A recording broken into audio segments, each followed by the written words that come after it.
नमस्कार, आदाब।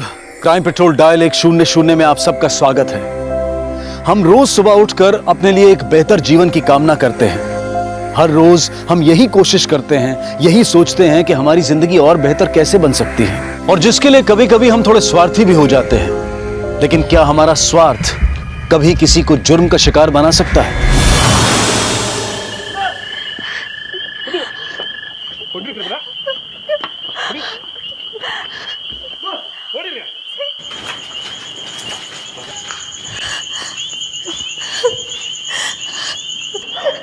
अब तू यहीं सड़ेगी और इस गांव का कोई आदमी तुझे बचाने नहीं आएगा।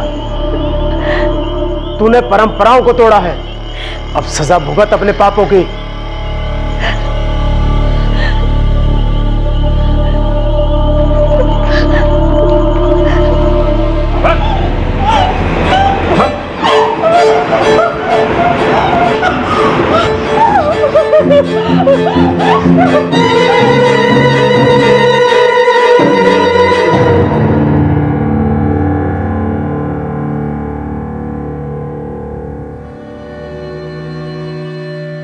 एक मां जो अपनी बेटी को किसी परंपरा से बचाना चाहती थी, कैद थी, और उसकी बेटी उससे कोसों दूर एक अस्पताल में पड़ी थी।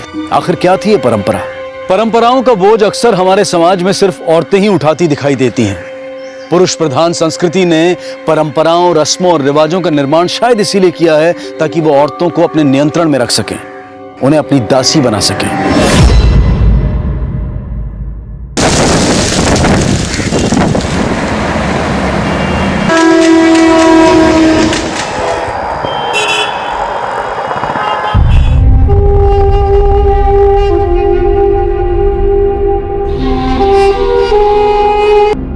तुम सबको छोड़ के आ गया।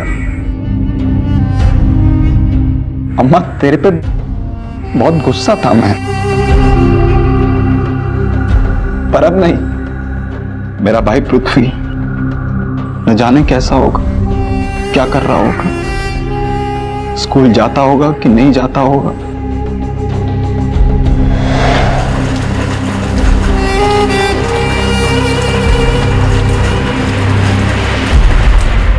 तेरा जन्मदिन आ रहा पृथ्वी, तू देख, तेरे जन्मदिन से पहले सबको मुंबई लेकर आऊंगा और बहुत धूमधाम से तेरा जन्मदिन मनाऊंगा।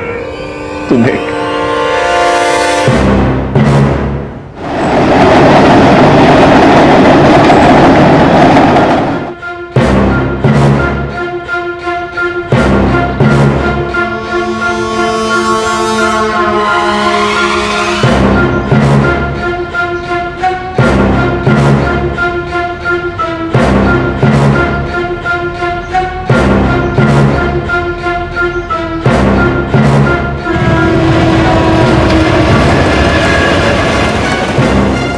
एक परिवार बिछड़ चुका था।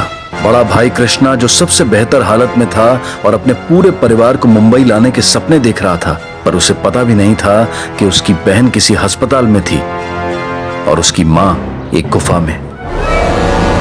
जिस परंपरा से दूर भागता वो यहां आया था, उसी परंपरा की गिरफ्त में थी उसकी मां। और मुंबई में ही कहीं उसका छोटा भाई जो सिर्फ 11 साल का था, वो आज सड़कों की खाक छान रहा था।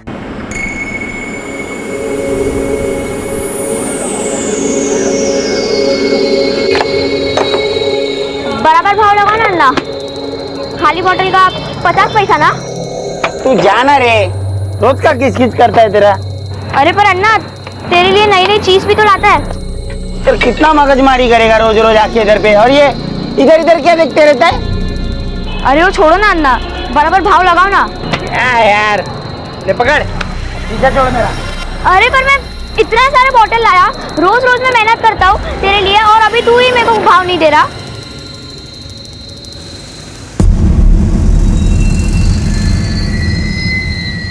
और रोज रोज का आके ना, ये लड़का भी ना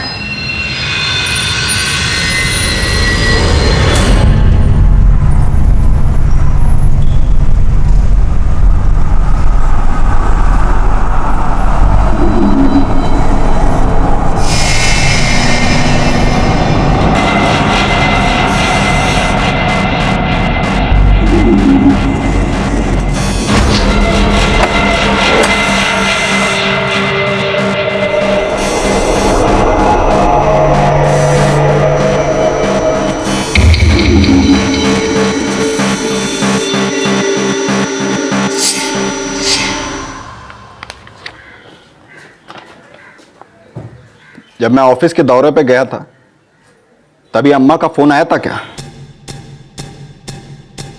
नहीं।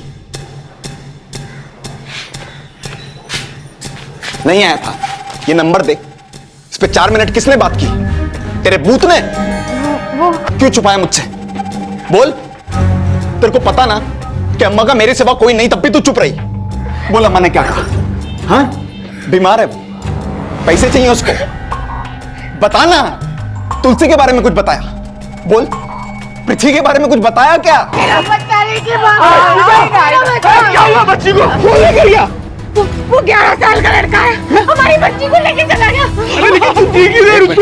मेरी बच्ची को लेके क्या हुआ?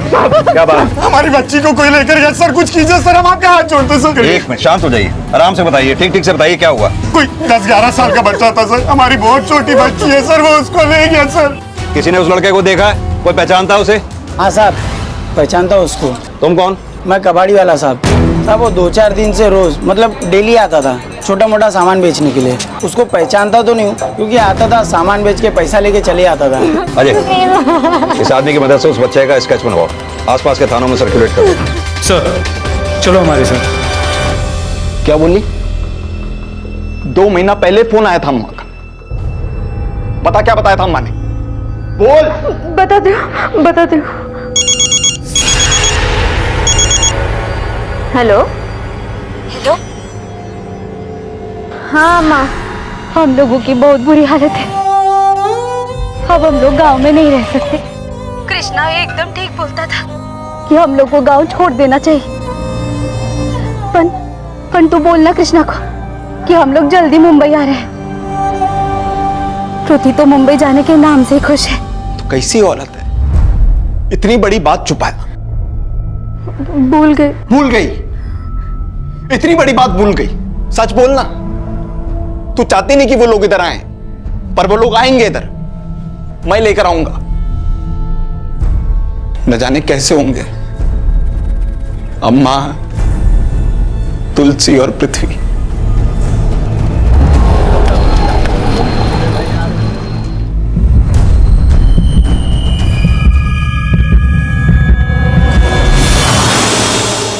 सर इतना छोटा बच्चा इतना बड़ा कांड कैसे कर सकता है? तो मुझे लगता है बच्चा किसी चाइल्ड ट्रैफिकिंग गैंग के लिए काम करता होगा। अजय, एक काम करो, अपने एरिया के चाइल्ड ट्रैफिकिंग हिस्ट्री शीटर्स की लिस्ट निकालो, सबसे पूछताछ करो। लेकिन अजय, मुझे नहीं लगता है ये किस्सा कोई चाइल्ड ट्रैफिकिंग का है। सर ऐसा क्यों? सोचो ना, एक 10-11 साल का बच्चा, छोटे छोटे बच्चे अगर चुराता हो तो इससे पहले भी तो बच्चा चोरी होने की कोई कंप्लेंट हमारे पास आई होती। हो सकता है उस 10-11 साल के लड़के की उस लेडी या उसके हस्बैंड के साथ कोई जाती दुश्मनी हो। क्या नाम है उस लेडी का? स्मिता शिंदे।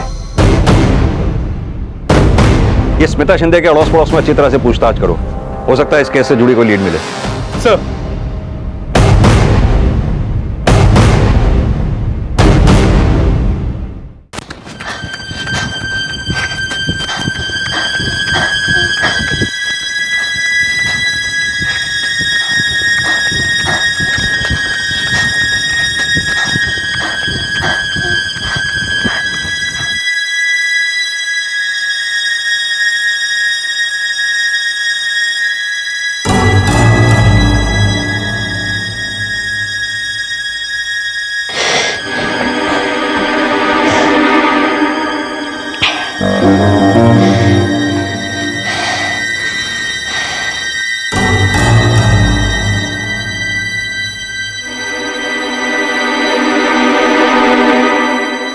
एक 10-11 साल का लड़का पृथ्वी एक छोटी सी बच्ची को दुनिया से छिपाकर कहीं किसी पुरानी बस में रख चुका था। वो उसका ध्यान भी रख रहा था, पर वजह क्या थी? क्या उसका कोई रिश्ता था उस बच्ची से, या फिर कोई दुश्मनी थी शिंदे परिवार से? शिंदे भाई का उस लड़के से या फिर यहाँ रहने वाले से किसी से कोई झगड़ा? उतना तो पता नहीं साहब। जो लड़का वो बच्ची चुरा के भागा है, उसे पहले कभी आपने देखा था? नहीं साहब। हाँ, वो शिंदे भाई है ना, 15 दिन पहले इधर रहने को आई। तो फिर पहले कहाँ रहती थी वो? हाँ, वो बोली थी कृष्णा नगर, वहाँ से यहाँ आई थी रहने को। उधर उनकी खोली है।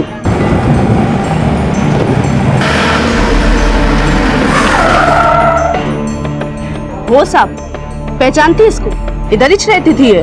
वो उधर ही खोली थी उनकी। अभी 2 हफ्ता पहले ही छोड़ के गए। क्यों छोड़ के गए? किसी से कोई लड़ाई झगड़ा? नहीं साहब, दोनों पति पत्नी बहुत भले लोग थे। फिर इनके साथ और कौन रहता था? बस यही दोनों रहते थे। सिर्फ दो? बच्चा भी तो होगा ना साथ में? बच्चा? नहीं साहब, 5 सालों से वो यहाँ रह रहे थे, पर तब तो कोई बच्चा नहीं था। और शिंदे बाई जब यहाँ से गई थी तो भी वो पेट से नहीं थी ना, मेरे को अच्छे से मालूम है। और साहब 15 दिन में बच्चा कैसे होएगा?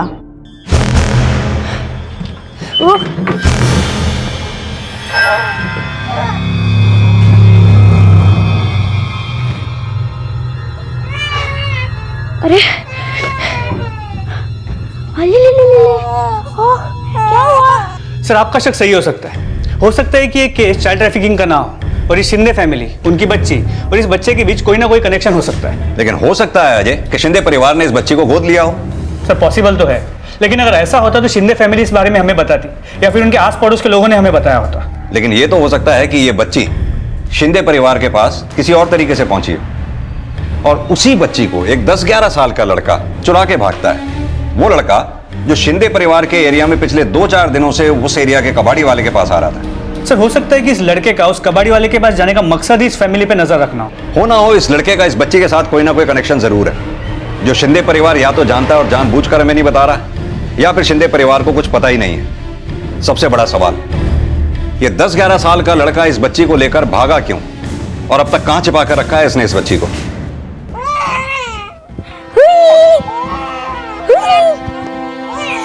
अरे कितना रोएगी? ये देख। अरे ये देख।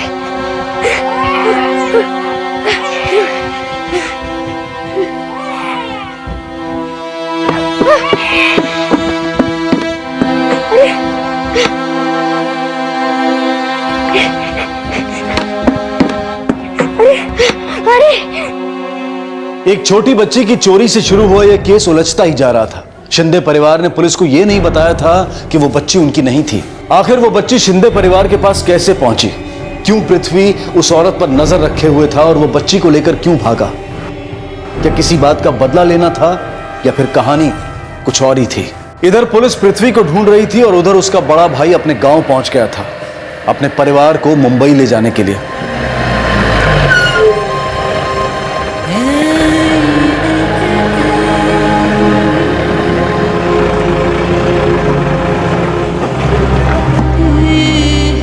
अरे भागो भागो भागो बाबा, भागो बाबा, तुलसी दाई पकड़ लेगी।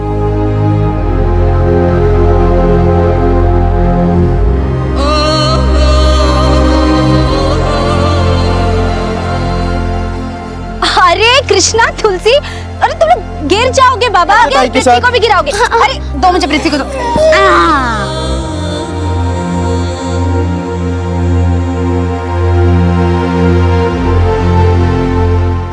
अरे अरे साहब, हमें क्यों लेकर जा रहे हो? अरे ये कमाल है यार, हमारा ही बच्चा गायब हो और हम ही थाने लेकर जा रहे हो। हमने कुछ सर सुनिए तो, सर हम लोगों ने किया क्या?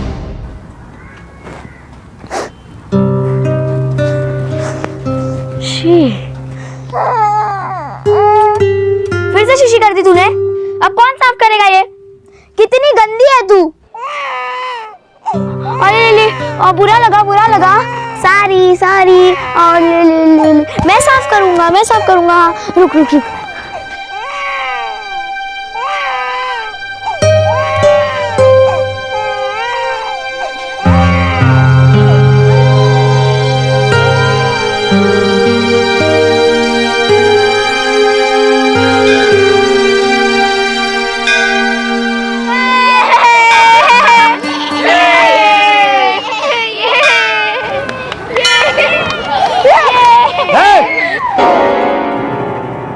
ये क्या उधाम मचा रखा है तुम लोगों ने?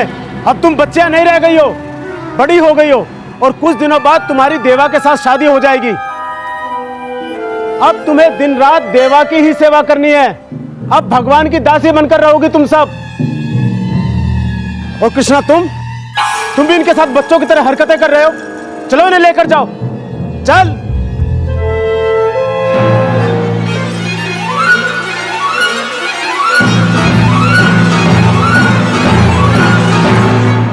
छोड़ो हमें, हमने क्या किया है? हमें क्यों यहाँ पे लेके आए?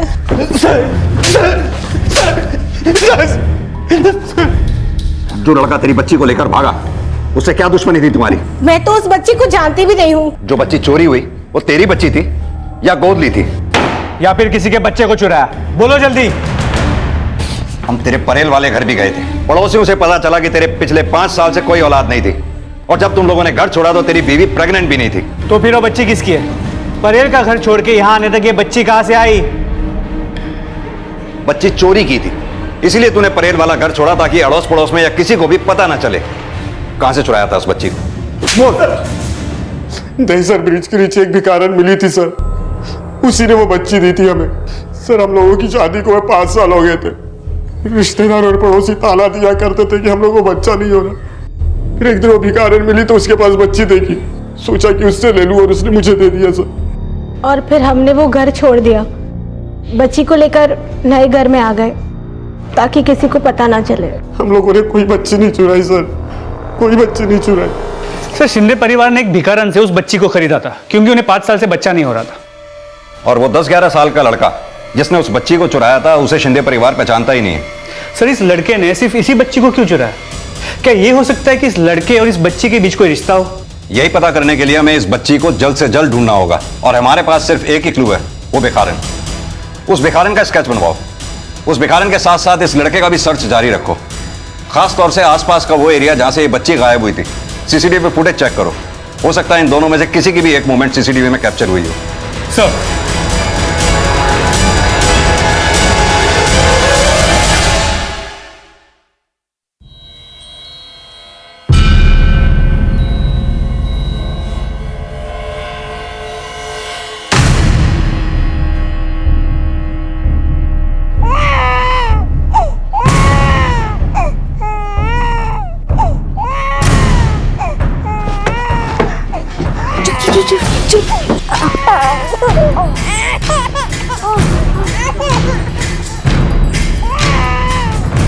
चुप हो जा, चुप हो जा। बाहर अगर पुलिस ने सुन लिया तो वो मुझे तुझसे अलग कर देगी। चुप हो जा।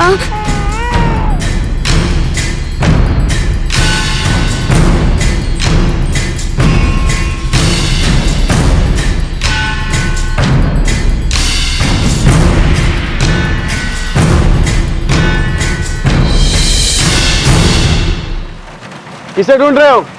कोई दासी ढूंढ रहे हो क्या? कोई दूसरी ढूंढ लो। अरे इनके बारे में बात करना भी पाप है, ऐसा पुजारी जी का आदेश है, समझे?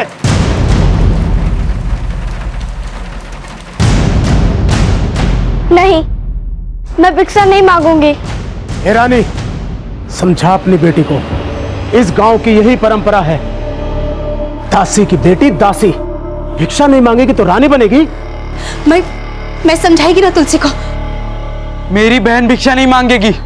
कृष्णा, तू बीच में मत बोल। तेरी बेटी की शादी हुई है देवा से। किससे? देवा से। इसे परंपराओं का पालन तो करना ही पड़ेगा।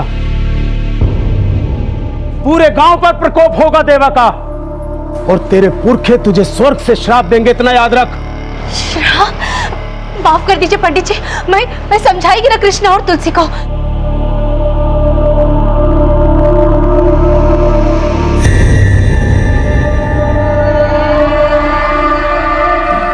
सर वहां की फुटेज।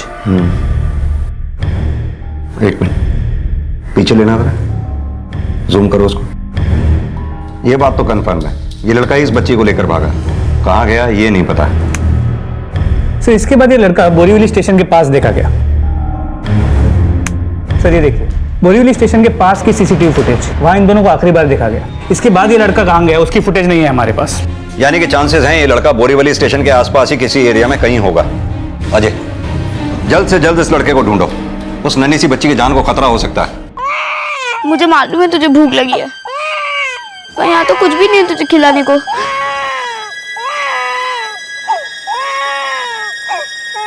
मैं तेरे लिए खाना लेके आता हूँ, ठीक है? तू डरना मत, मैं अभी आता हूँ। हाँ?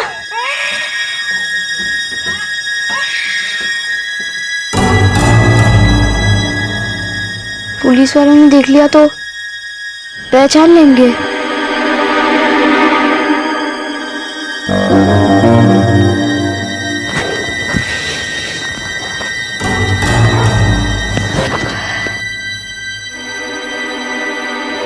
आता हुआ बाबू।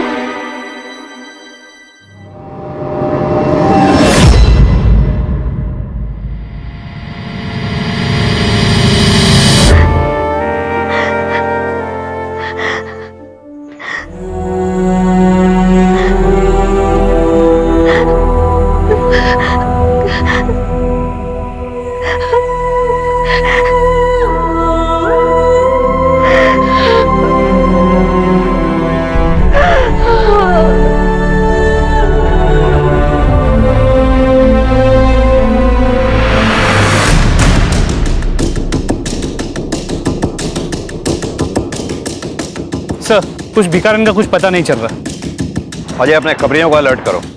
आसपास के थानों में सब जगह उस औरत का स्केच भिजवाओ। कैसे भी मुझे वो औरत चाहिए जल्द से जल्द। Sir,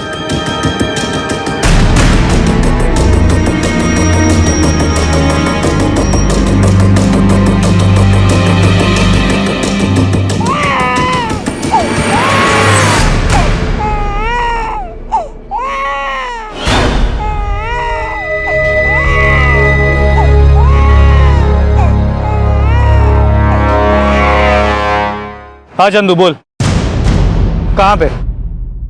Dahisar bridge. ये पक्का वो स्केच वाली भिखारन है। ठीक है, तो उस पर नजर रख, हम लोग अभी आते हैं। उस गांव का कोई भी केस हम लोग नहीं देखते। साहब ऐसा मत बोलो, मेरी बहन, मेरी अम्मा, मेरा छोटा भाई तीनों गायब है। तो इस दासी वाले मामले में पुलिस कुछ नहीं कर सकती। आप जाओ। साहब, ओ साहब, बोला ना जाने को।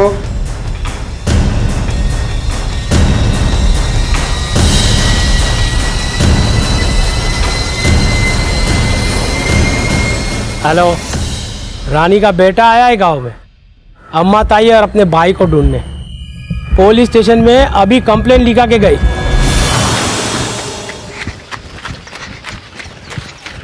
बाबू, बाबू देख मैं दिल्ली क्या क्या लाया।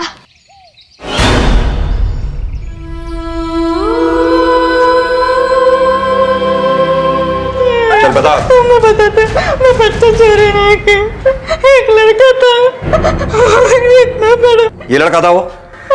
रिश्ते वाला। लड़की इतना रो रही है। क्या हुआ? चुप नहीं हो रहा है? ला ला मेरे को दे, मैं चुप करा देती हूँ।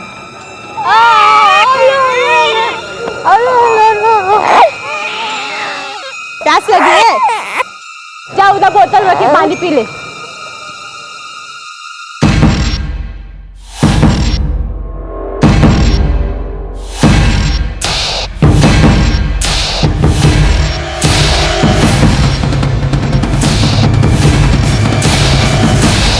पर वो लड़का रोज आता था, मेरे बच्चे कहाँ है, मेरे बच्चे कहाँ कहता था। मैं उसको रोज कोई ना कोई बहाना करके भगा देती थी। पर एक दिन क्या कर रहा तू? बोल मेरी बच्ची का है, तो मार देगा इसको। मैं बताती, मैंने बच्चा भेज दिया और उसने कुछ नहीं किया, छोड़ कर उसको। वो लड़का बोल रहा था, मुझे इन लोगों का घर बता, कौन सा घर है, मेरे बच्चे कहाँ है, मेरे बच्चे कहाँ, इनका घर दिखा। मेरी बच्ची? उस 10-11 साल के बच्चे ने मेरी बच्ची का? हाँ, पर मैं कैसे उनको घर बताती? मुझे तो खुद ही पता नहीं इनका घर का है। मैं सिर्फ चल भी गई। ये देख, वो औरत इधर ही किधर रहती है। तो घर कौन सा है? घर नहीं मालूम मेरे को।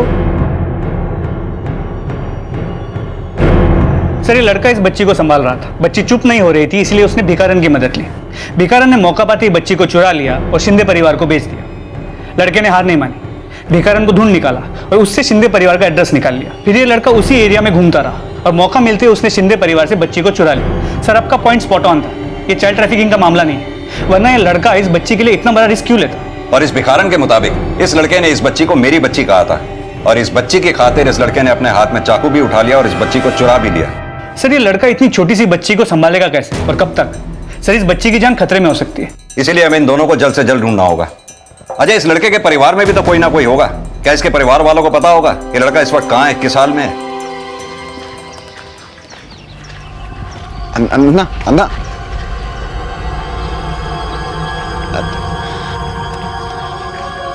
चिकम्मा, चिकम्मा, अम्मा को दिखा क्या? तुलसी को कुछ मालूम है क्या पृथ्वी की तरह? चिकम्मा, तुलसी, कोई तो दरवाजा खोलो, दरवाजा खोलो कोई। तुलसी, तू अंदर है क्या? तुलसी,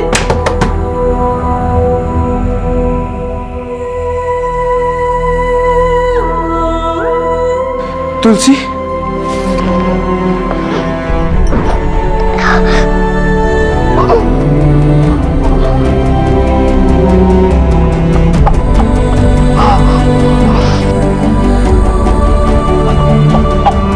चिकम्मा,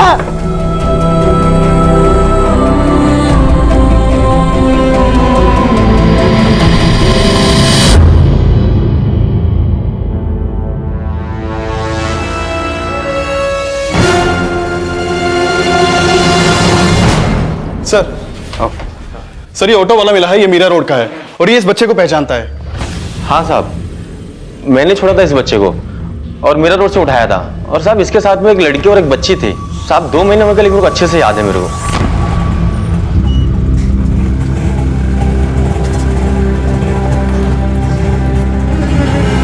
ताई ताई मत रोना। कहाँ आना है? हम लोग यहाँ पे नए हैं ना, इसलिए इधर का कुछ मालूम नहीं है।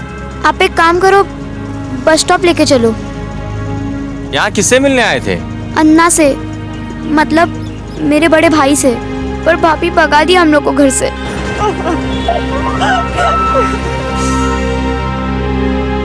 साहब जब बस स्टॉप पहुंचे तो बोले दूसरे बस स्टॉप पे लेके चलो, और सब वो रो रहे थे और उनके पास पैसे भी नहीं थे। तो साहब इसके लिए मेरे को एकदम से याद रह गया। तुमने कहा उस दिन ऑटो में एक छोटी सी बच्ची भी थी। हाँ साहब। इस फोटो को ध्यान से देखो, क्या यही थी वो छोटी सी बच्ची? इतनी बड़ी थी साहब, लेकिन शक्ल बराबर याद नहीं। ठीक है, जहां से उन तीनों को तुमने पिक किया था वो जगह का पता इन्हें लिखवा दो। हाँ साहब। अजय, इस ऑटो वाले के मुताबिक उस दिन ऑटो में 3 लोग थे। ये लड़का, इसकी बड़ी बहन और उसकी छोटी सी बच्ची। अब समझ में आया कि क्यों इस लड़के ने इस बच्ची की खातिर इतने खतरे उठाए। दरअसल ये छोटी सी बच्ची इस लड़के की भांजी है। अब सवाल यह उठता है कि इसकी बड़ी बहन कहां पर है, जो अकेले इस लड़के को इस छोटी सी बच्ची के लिए इतने खतरे उठाने पड़ रहे हैं। सर, हमें इसका जवाब इस लड़के के भाई के घर से मिल सकता है, जहां से इस रिक्शा वाले ने उन्हें पिक किया।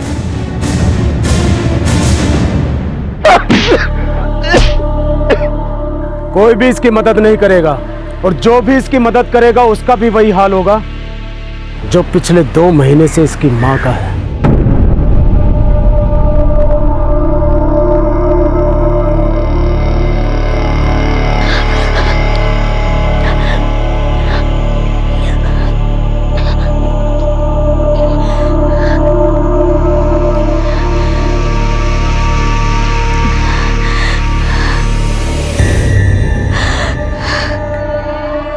ये मेरे पति का छोटा भाई है साहब। ये लोग यहां आए थे? हाँ साहब। फिर? अरे वाह भाभी, घर तो बड़ा अच्छा है।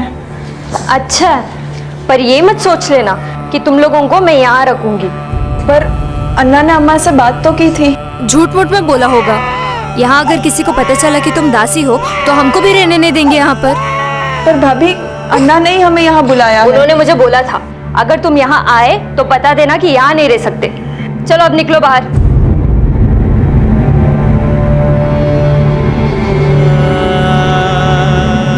अपने गांव से वहां की कुरीतियों से छुटकारा पाने के लिए तुलसी अपनी बच्ची तारा और अपने छोटे भाई पृथ्वी को लेकर मुंबई आई थी। वो दासी परंपरा से मुक्ति चाहती थी। वो अपने लिए और अपनी बच्ची के लिए एक बेहतर जिंदगी चाहती थी। लेकिन अपने भाई के घर पनाह न मिलने के बाद वो एक दूसरे से कैसे बिछड़ गए। तुलसी, उसकी माँ और बच्ची, तीनों की जिंदगी खतरे में थी।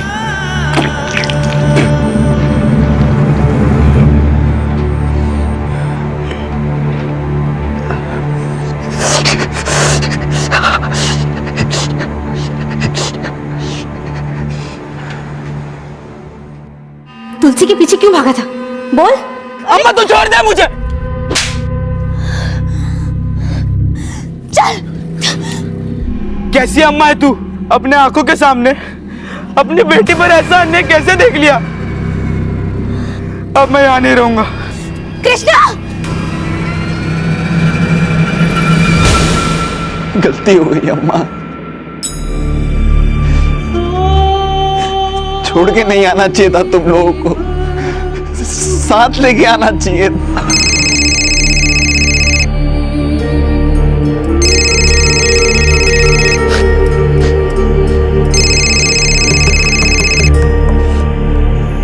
हेलो,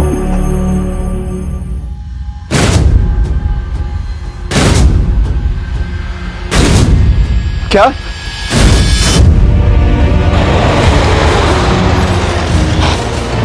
हाँ साहब, मैंने फोन किया था, इधर ही आगे।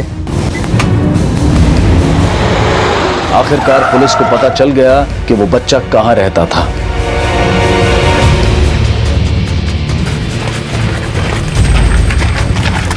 सब यहाँ पे।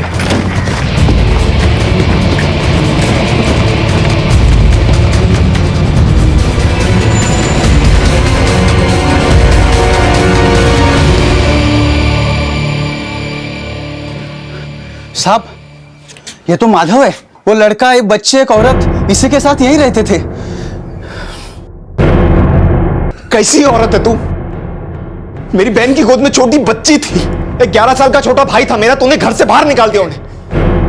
कहां गए होंगे वो लोग, बोल। हाँ? तेरे को कभी माफ नहीं करूंगा मैं, कभी माफ नहीं करूंगा।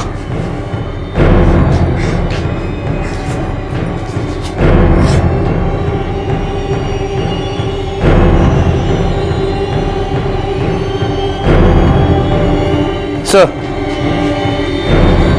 बच्ची के कपड़े। सर, कहीं ऐसा तो नहीं कि पृथ्वी ने ही इसे मारा है और फिर बच्ची को लेके भाग गया?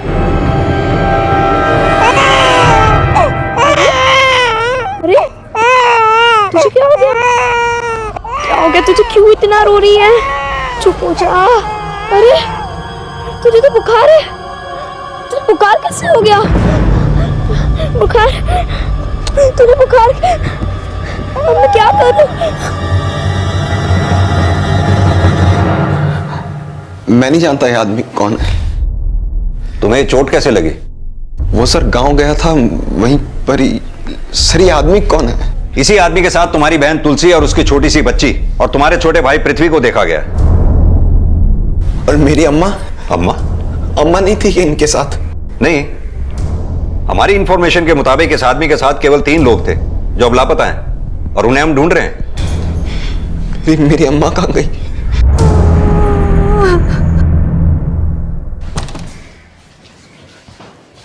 सर, इस माधव की पूरी कुंडली निकाल ली है। ये सही आदमी नहीं था। लड़कियों को मुंबई में ले आके बेच देता था और खुद गायब हो जाता था। हो सकता है कि इस तुलसी को भी उसने बेच दिया हो। माधव के कॉल रिकॉर्ड्स निकलवाओ। Okay sir. अजय, अगर इस माधव को इस पृथ्वी ने मारा है तो समझो ये पृथ्वी इस वक्त और बड़ी मुसीबत में फंस गया है। कैसे भी हो, जल्द से जल्द हमें इन तीनों को ढूंढना होगा। माधव के कॉल रिकॉर्ड्स आते ही उसमें चेक करो, हो सकता है इस केस से जुड़ी कोई लीड मिले। सर, कृष्णा ने मुंबई पुलिस में रिपोर्ट की। उसे आशंका थी कि उसकी मां अंबेवाड़ी में ही कहीं है। मुंबई पुलिस ने कमिश्नर ऑफिस को इस केस की जानकारी दी और बेलगाम पुलिस को आदेश दिया गया कि वो रानी को ढूंढे। अंबेवाड़ी के उस पुलिस कांस्टेबल को तुरंत सस्पेंड कर दिया गया जिसने कृष्णा की कंप्लेंट दर्ज नहीं की थी। एक एनजीओ और अंबेवाड़ी पुलिस टीम ने मिलकर रानी को ढूंढ निकाला।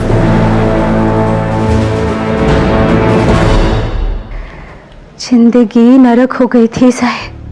मेरी बेटी तुलसी जब उसको बेटी हुई तो मैं पुजारी जी के पास गई उनको ये बोलने के लिए कि मैं अपने नातिन को दासी नहीं बनाएगी। तू गांव की परंपरा को नहीं मानेगी तो सबका बुरा हाल होगा।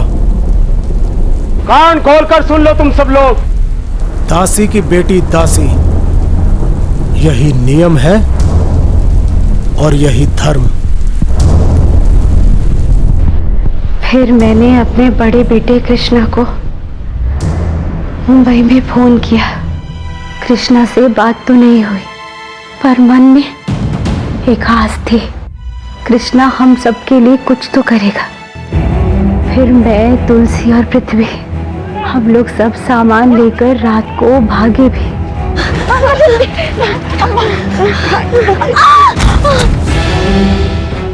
अम्मा, अम्मा, अम्मा, अम्मा, तुम लोग जाओ यहाँ से। मेरे पैर में चोट लगी, मैं नहीं भाग पाऊंगी। तुम लोग भागो यहाँ से, जाओ यहाँ से, मिट्टी को लेकर भाग यहाँ से।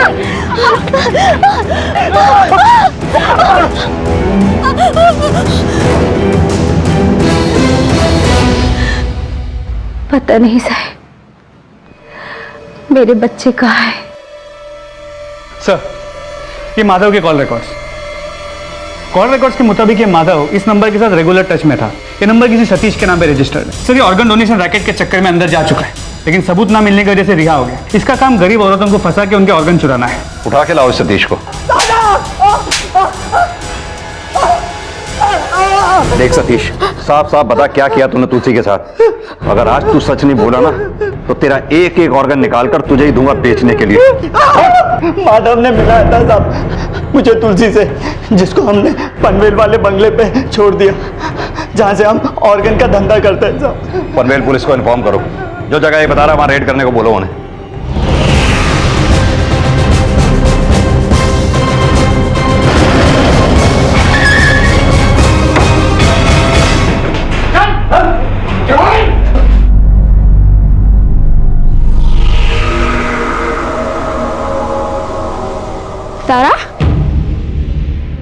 तुझे क्या हो गया तारा? रो क्यों नहीं रही है? तारा क्या हो गया तुझे?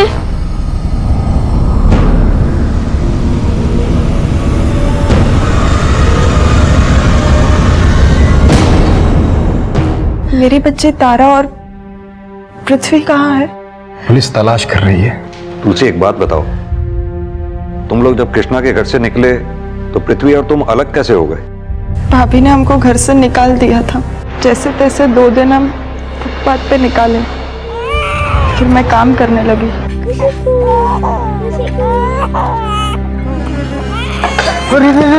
वहां मैं माधव से मिली, मदद करता था वो, अच्छा दोस्त बन गया। फिर मैं उसी के साथ बस में रहने चली गई। सब ठीक ही चल रहा था। एक दिन माधव मुझे पनवेल ले गया, कुछ बताया भी नहीं और मुझे बेच दिया साहब। साहब वो लोग ने मेरी किडनी निकाल ली।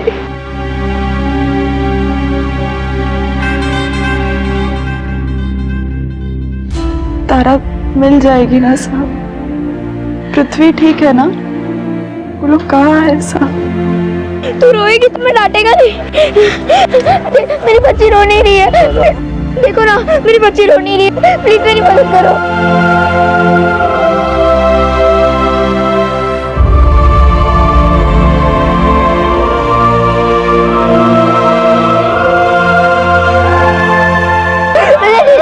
क्या हुआ? क्या हुआ? अरे ये तो वही बच्चा है। तुम बैठो। बड़े साहब को आने दो, फिर मेरी बच्ची मुझे वापस दो। तुम बैठो। तुम मेरी बच्ची मुझे वापस दो। बेटा, मेरी बच्ची मुझे मिल जाएगी।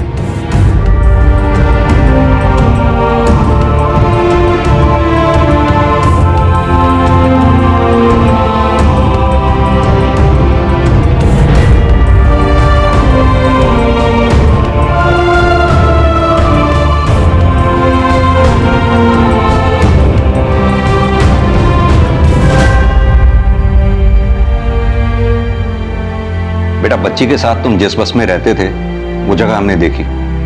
क्या हुआ था उस दिन? ठीक ठीक बताओ।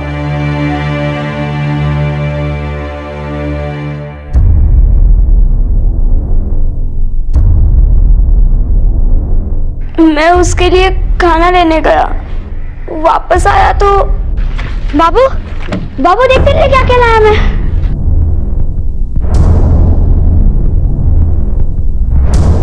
कहाँ था तू? मेरी ताई कहाँ है? हाँ, पता है कितनी तकलीफ हो रही थी मुझे तारा को संभालने में। कहाँ है मेरी ताई? रे बेच दिया रे तेरी ताई को। अब तक तो काट पीट के फेंक दिया होगा, अब भी इस बच्चे को बेचने का है। कब तक संभालेगा रे तू इसको? चला पर वो आंखें नहीं खोल रही थी। अब कैसी है तारा? मुझे उससे मिलना है। तारा की चिंता मत करो बेटा, तारा अब ठीक है। उसे बस थोड़ा बुखार हो गया था और वो डॉक्टर की निगरानी में है। बहुत जल्दी आप लोगों को मिल जाएगी।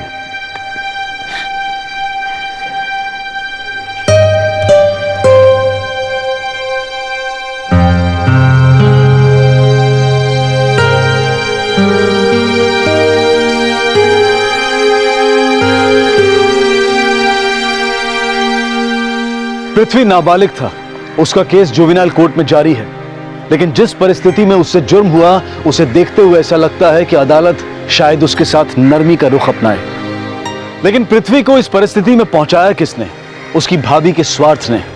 कृष्णा चाहता था कि वो अपने परिवार को सहारा दे, लेकिन उसकी पत्नी को सिर्फ अपना ही भविष्य नजर आया। परिवार में यदि एक भी सदस्य बेहद स्वार्थी हो जाए तो फिर उस परिवार का बिखरना तय है। एक बेहतर जिंदगी के लिए जरूरी नहीं है कि इंसान सिर्फ अपने बारे में ही सोचे। परिवार, समाज, देश, इन सब की अपनी जगह है जिंदगी में, अपना महत्व है। देखते हैं हमारे आज के एपिसोड की दूसरी कहानी।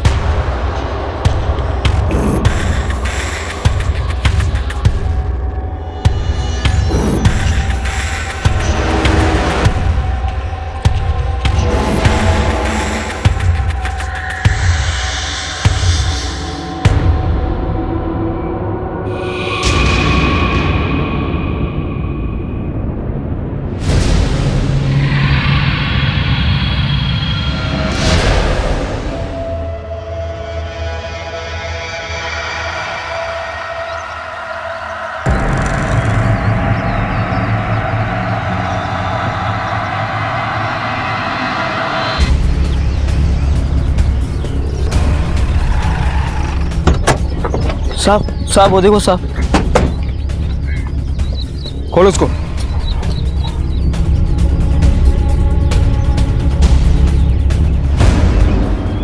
साहब एक कटा हुआ हाथ और एक पैर है। इतनी हैवानियत, इतनी नफरत, वो कौन लोग होते हैं जो इतनी निर्ममता से किसी की जान ले लेते हैं? लेकिन सच्चाई तो ये है कि वो हम जैसे ही और हमारे आसपास के ही लोग होते हैं जो अपने अंदर एक शैतान छिपाए रहते हैं। आज की कहानी भी कुछ ऐसी है। ये केस जितना डरावना था उतना ही पेचीदा भी था। इस गुत्थी को सुलझाना पुलिस के लिए आसान नहीं था। ये एक ऐसा क्राइम था जिसे सुलझाने में पुलिस को काफी मशक्कत करनी पड़ी।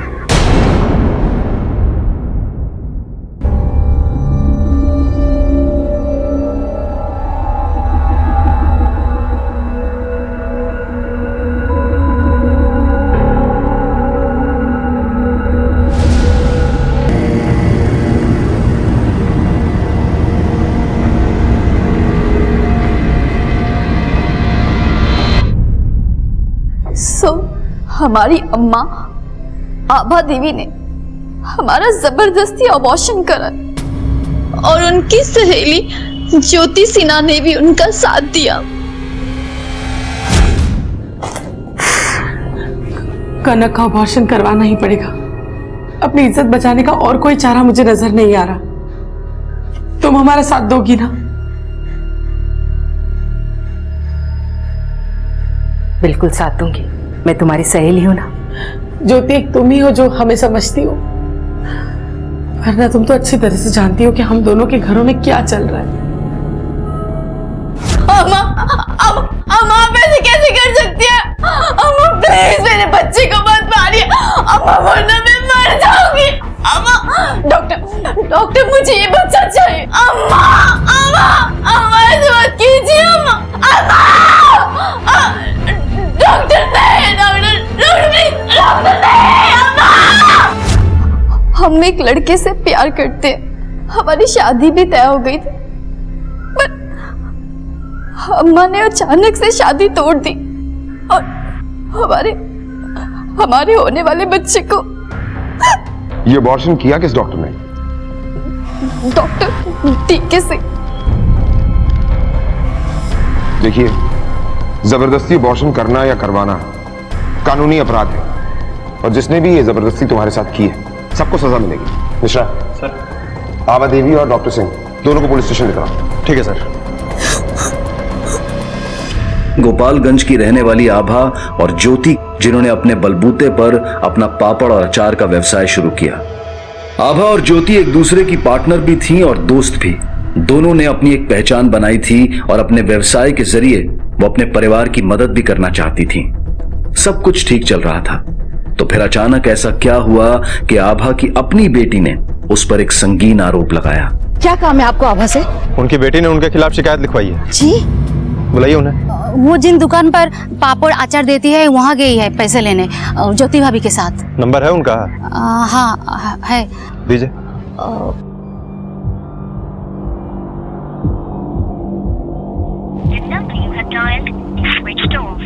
फोन तो बंद है इनका। कोई और नंबर है? ना। ज्योति का नंबर है? हाँ है। आपके द्वारा डायल किया हुआ नंबर अभी बंद है। इन दोनों का नंबर बंद है। 5 पे जो पेशेंट है उनका बिल बनवा दो। जी कहिए। कहना सुना सब थाने में होगा। ले चलो इसको। सर सर सर सर माफ कर दीजिए सर। सर वो औरत मेरे सामने रो रही थी, गिड़गिड़ा रही थी, मैं क्या करता सर? डॉक्टर साहब, ये हमारे बच्चे के जीवन का सवाल है। वो लड़का उसे मां बनाकर भाग गया। बस आप ही पे भरोसा है डॉक्टर साहब, आप कुछ कर सकते हैं। मान जाइए आप। देखिए ये गैर कानूनी है। डॉक्टर साहब, बड़ी मुश्किल से थोड़ा बहुत नाम कमाए, सब मिट्टी में मिल जाएगा। अगर आप अपनी बात नहीं माने ना तो सच कह रहे, अपने हाथों से उसे जहर खिला देंगे और खुद भी फंदे पे लटक जाएंगे। डॉक्टर साहब मेहरबानी कीजिए, देखिए हम आपके पैर पड़ते चाहिए तो। केस डालो इस पर, इनलीगल अबॉर्शन का। अंदर डालो इसे। सर गलती हो गई सर। सर माफ कर दीजिए सर। सर मिश्रा सर, इस आभा के बिजनेस पार्टनर ज्योति के घर वालों से पूछताछ करो, शायद उन्हें ज्योति के बारे में कुछ पता हो। ठीक है सर। क्या? अरे ज्योति तो वहां से अपने माँ के घर जाने वाली थी। हम लोग अभी तक उसके फोन का वेट कर रहे हैं। एक मिनट।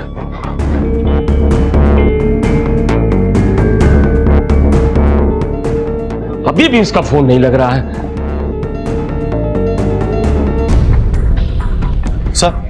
सर ये रहे आभा और ज्योति के कॉल रिकॉर्ड्स। सर ज्योति के फोन पर आखिरी कॉल किसी पीसीओ से आया था। इसके अलावा इन दोनों ही कॉल रिकॉर्ड्स में ऐसा कोई भी नहीं है जिस पे शक किया जा सके। मिश्रा, आज के टाइम में सबके पास मोबाइल होता है, तो पीसीओ से कौन कॉल कर सकता है? सर हम उस पीसीओ पता किए थे, लेकिन उस पीसीओ वाले को कुछ भी याद नहीं। मुझे नहीं पता सर। अरे कोई आइडिया तो होगा ना। किया होगा किसी ने काम से।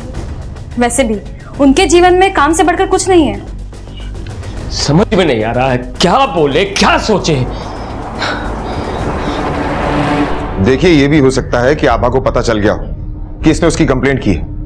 हाँ, और शायद इसीलिए वो अभी तक पुलिस के सामने नहीं आई है। और अब ज्योति ने भी आभा का साथ दिया है, तो इसीलिए ये दोनों फरार भी हैं। पता नहीं सर। तुम्हारा अबॉर्शन 2 दिन पहले हुआ था ना, तो कंप्लेंट इतनी लेट क्यों की? सर मुझ में इतनी हिम्मत नहीं थी, और कौन अपनी अम्मा के खिलाफ कंप्लेंट करेगा। मुझे नेहा दीदी ने समझाया कि अगर हमारे साथ गलत होता है तो हमें गलत के खिलाफ आवाज उठानी चाहिए, चाहे फिर कोई अपना ही क्यों ना हो। कन्हैया, अब रोने से क्या फायदा? जो होना था वो तो हो गया ना। लेकिन आभा चाची ने जो किया वो बिल्कुल ठीक नहीं किया। तुम्हारी जगह कोई और लड़की होती ना तो पुलिस में रिपोर्ट कर देती। हम बिल्कुल सही कह रहे हैं। कोई तुम्हारे साथ गलत करते रहे और तुम चुपचाप सहती रहो तो सबसे बड़ी गलती तुम्हारी है। और आभा चाची ने तो तुमसे तुम्हारा बच्चा छीन लिया। ये नेहा तुम्हारी माँ की पार्टनर ज्योति की बहू है ना? जी, और मेरी पक्की दोस्त। ठीक है मिश्रा। जी सर। ये आभा और ज्योति, इनके मोबाइल की लास्ट लोकेशन निकालो। जी सर।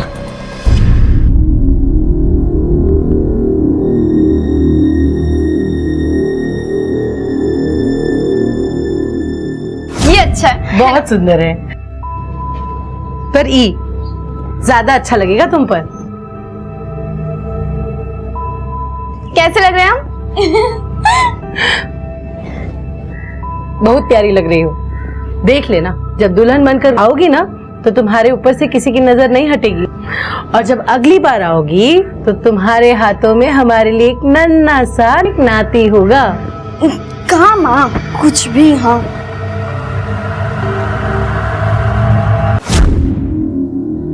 क्यों किया माँ ऐसा? सब बिखर गया। कभी कभी ना अपने बच्चे के भविष्य के लिए माँ इतनी स्वार्थी हो जाती है कि उसे अच्छा बुरा कुछ समझ में ही नहीं आता। मुझे तो आभा की चिंता हो रही है। कहाँ होगी बेचारी मेरी बेटी?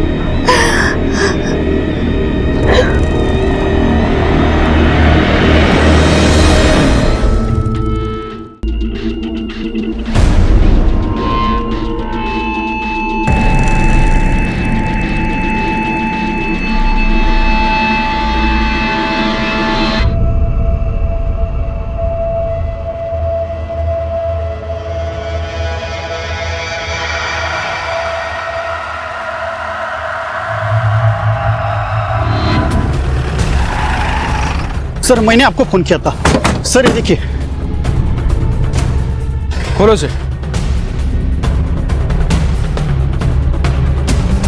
सर इसमें कटा हुआ हाथ और पैर मिला है। ये हाथ पैर देख के मुझे लगता है किसी औरत के। क्या?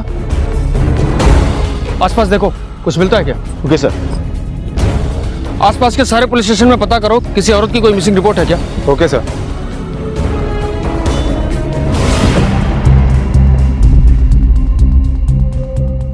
सर ज्योति और आभा के फोन की लास्ट लोकेशन प्रतापगंज है। वहां पहुंचने के बाद सबसे पहले ज्योति का फोन बंद हुआ और उसके 5 मिनट बाद आभा का भी फोन बंद हो गया। सर हमारी माँ को हमारे बाप ने गायब किया। सर हमारा बाप हमारी माँ पे हमेशा शक करता है। हाँ हाँ, हम पहुंच जाएंगे समय पर। इससे पहले कभी लेट हुए कहा? वैसे भी तुमसे भेंट हुए बहुत टाइम हुआ है। हाँ, आ जाएंगे हम।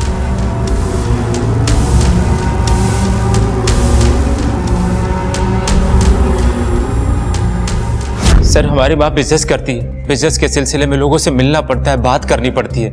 हमारा बाप ये सब नहीं समझता, एक बात पे पैनी नजर रखता है, शक करता है।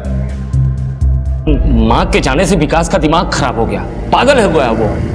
अब बताइए हम अपनी बीवी को कैसे मार सकते हैं? ज्योति का है, क्या किया उसके साथ? सब कुछ सच सच बता दो, वरना हम सच्चाई पता कर ही लेंगे।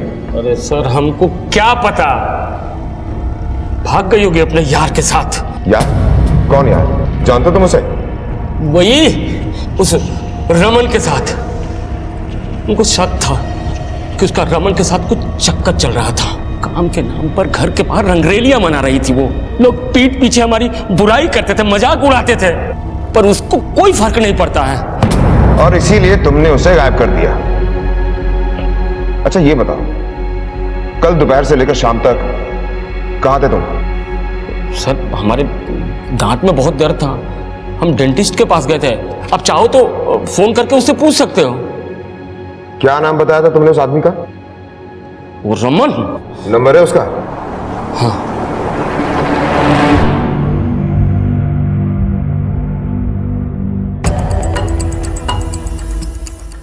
मिश्रा सर, ये आभा और ज्योति एक ही साथ एक ही जगह से गायब हुए हैं। एक केस भी सॉल्व हो जाए ना तो दूसरा केस अपने आप सॉल्व हो जाएगा। एक काम करो मिश्रा सर, ये रमन के बारे में सारी इंफॉर्मेशन निकालो, कॉल करो इसे। ठीक है सर।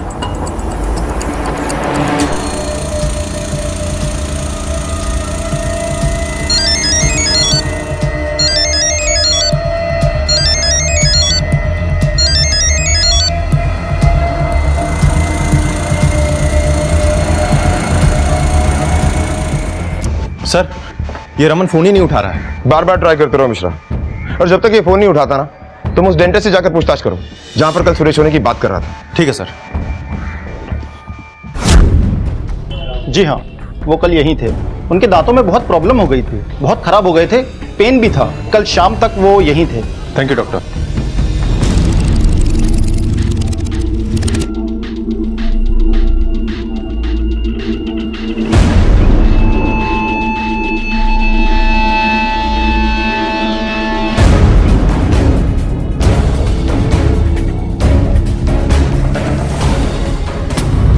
सर, इसमें धड़ और एक पैर है।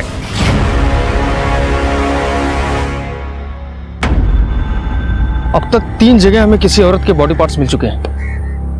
हो क्या रहा है? सर पोस्टमार्टम रिपोर्ट के अकॉर्डिंग ये मर्डर कल दोपहर के करीब हुआ है सर। और सर जिस औरत की लाश मिली है उसका ब्लड ग्रुप बी पॉजिटिव है और उसकी उम्र लगभग 45 से 50 साल की है। और सर बॉडी पे कहीं भी हमें बर्थमार्क नहीं मिला। एक काम करो सर, तुम्हारे पास जितनी मिसिंग कंप्लेन आई है इसे उन सबसे मिलाओ, और जितने पुलिस स्टेशन से मिसिंग इंक्वायरी आई है उन सबसे कांटेक्ट करो। Okay sir. इंस्पेक्टर साहब, मेरी बेटी भाग नहीं सकती, उसके साथ जरूर कुछ हुआ है। किसी ने उसे गायब किया इंस्पेक्टर साहब, किसी ने मेरी बेटी को गायब किया। जब कनक ने उसे बताया कि वो केशव से प्यार करती है तो बिना समाज की परवाह किए वो इस रिश्ते के लिए तैयार भी हो गई थी। लेकिन क्या? निकल जाइए आप हमारे घर से। आपके घर में अपनी बेटी ब्याहने से अच्छा है कि हम उम्र भर इसे अपने घर में कुंवारी रखें। आज आप लोग 10 लाख रुपए मांग रहे हैं, कल तो हमारी बेटी आपके पास होगी। दहेज के लालच में आप लोग कुछ भी। निकल जाइए आप लोग यहाँ से, इससे पहले कि दहेज मांगने के अपराध में हम आपको अंदर करवा दें। निकल जाइए। चल।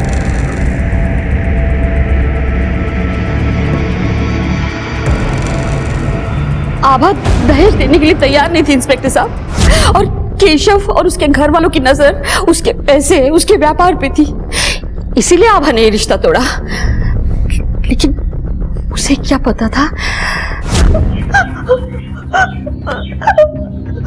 अरे मर काहे नहीं गई सब करने से पहले तू? अच्छा होता तुम पैदा ही ना होती। अरे काहे को इस पर इतना गुस्सा हो रही है? क्या हुआ? अरे अम्मा आप जानते नहीं हो क्या किया इसने। किस्मत फूटी है इस लड़की की। अरे पेट से है ये, पेट से। कौन करता कनक से शादी इंस्पेक्टर साहब, इसीलिए आभा ने ऐसा किया। मां बनना एक औरत के लिए सबसे खूबसूरत एहसास होता है।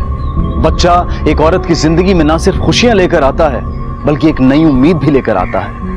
और फिर अपनी ही बेटी की कोख उजाड़ना इतना भी आसान नहीं रहा होगा आभा के लिए। लेकिन आभा ने अपराध किया था और इस वक्त वो गायब थी। क्या वो एबॉर्शन वाले केस की वजह से पुलिस से भाग रही थी या आभा किसी अनहोनी का शिकार हो चुकी थी? और ये आदमी कौन था और किसकी बॉडी के टुकड़ों को ठिकाने लगा रहा था? मिश्रा सर, कनक केशव से शादी करना चाहती थी और केशव के परिवार वालों को कोई आपत्ति नहीं थी। उन्हें चाहिए था तो सिर्फ पैसा। जी सर। उन दोनों की शादी के बीच में अगर कोई खड़ा था तो वो थी आभा। कहीं ऐसा तो नहीं कि आभा के गायब होने के पीछे केशव और उसके परिवार का हाथ हो और कनक भी इसमें शामिल हो? मिश्रा, मुझे तो इस बात का डर है कहीं आभा को मार ना दिया गया।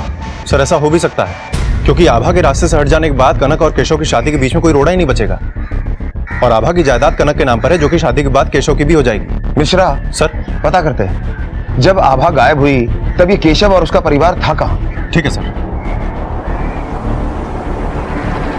सर हम यहाँ थे ही नहीं सर, हमारी बहन के घर में लड़का हुआ था तो हम पिछले 1 हफ्ते से वहीं थे।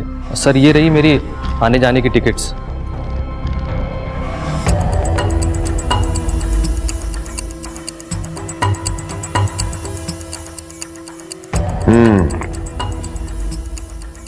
बड़ी तैयारी के साथ आए हो तुम। सर हमें पता चल गया था कि आभा चाची मिसिंग है और जब यहाँ थाने से फ़ोन पहुँचा तो इतना तो हमें पता ही था कि आप लोग सिर्फ बातचीत करने की तो बुलाएंगे नहीं। हमको बहुत डर लग रहा है, पता नहीं अम्मा कैसी होगी, किस हाल में होगी।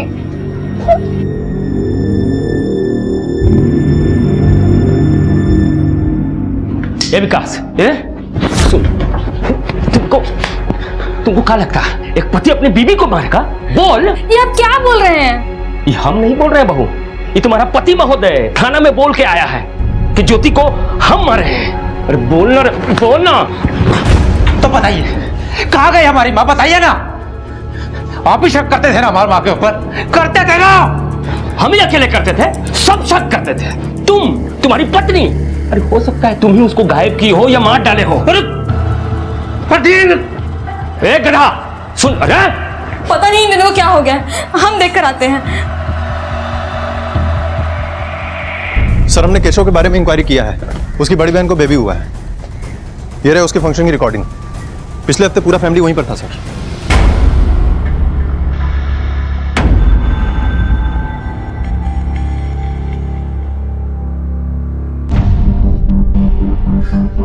सब मुझे कुछ समझ में नहीं आ रहा। ज्योति चाची के घर वाले कह रहे कि ज्योति को इसने मारा, उसने मारा। पर मरने की बात कहाँ से आई सर? कोई मेरी माँ और ज्योति चाची को क्यों मारेगा?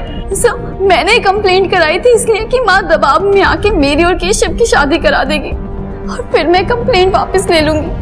पर मुझे नहीं पता मेरी माँ अब कहाँ चली गई। सर प्लीज मेरी माँ को वापस ला दीजिए। आप ज्योति की बहू हैं और इस दुनिया में किसी भी सास बहू की नहीं बनती। अच्छा, तो इसलिए आपको लगता है कि हमने अपनी सासू माँ को किडनैप किया या फिर उनको मार डाला?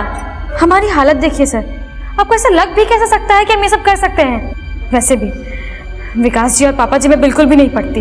हर बात को लेकर वो एक दूसरे पर चढ़े रहते हैं और पता नहीं विकास जी पे कौन सा भूत सवार हो गया था कि वो सब कह गए। अच्छा ये बताइए कि जब ज्योति और आभा गायब हुई तब आप कहाँ थी? बाजार गए थे सब्जी लेने के लिए। तो फिर आपने क्या किया? सर मैं ऑफिस में था, उसके बाद बैंक चला गया कुछ काम से। ईद की छुट्टी के बाद बैंक में काफ़ी भीड़ थी, इसलिए मुझे वहाँ थोड़ी देर हो गई। ठीक है, अभी आप जा सकते हैं।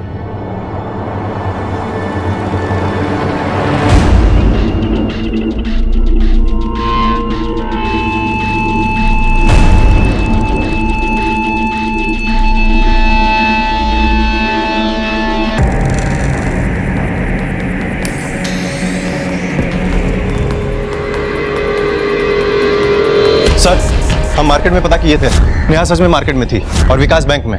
बैंक के सीसीटीवी फुटेज से ये बात कंफर्म हो गया सर। अरे रमन, उसके बारे में कुछ पता चला? सर रमन फोन ही नहीं उठा रहा है। उसके घर हवलदार भेजा है लेकिन वो घर पे भी नहीं है सर, और बैंक से भी कल से छुट्टी ले ली है उसने। छुट्टी? हाँ सर। मिश्रा इसका फोन ट्राई करते रहो। आभा और ज्योति, इनके आस पड़ोस के लोगों से पूछताछ करते हैं। मिश्रा सर, इस घर में पूछताछ करो। ठीक है सर। आपसे कुछ पूछताछ करनी है। आभा जी के बारे में कुछ बता सकती हैं? कैसा स्वभाव था उनका? आभा जी तो सबसे हंसकर मिलती थी, और कौन कैसा है ये हम कैसे बता सकते हैं, पर हाँ सब कहते थे कि उनका किसी के साथ चक्कर चल रहा था। चक्कर? किसके साथ? जी वो रमन बाबू है ना, उनके साथ।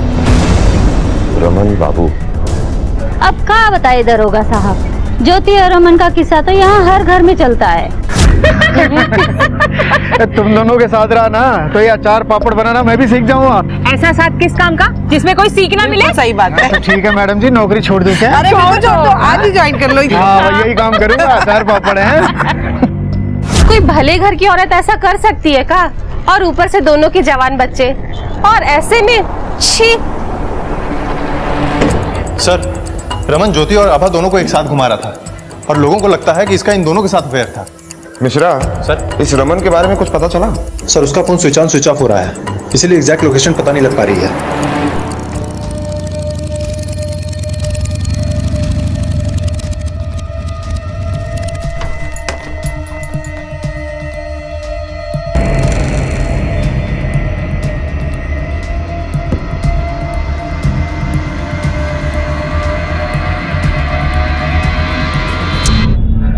Miss call. अपने बीवी और बच्ची के लिए फुर्सत मिल गई आपको? अरे बेगम साहिबा, आप ही के लिए तो इतनी मेहनत करते हैं, और किसके लिए करते हैं? पापा, मेरा बच्चा कैसा है?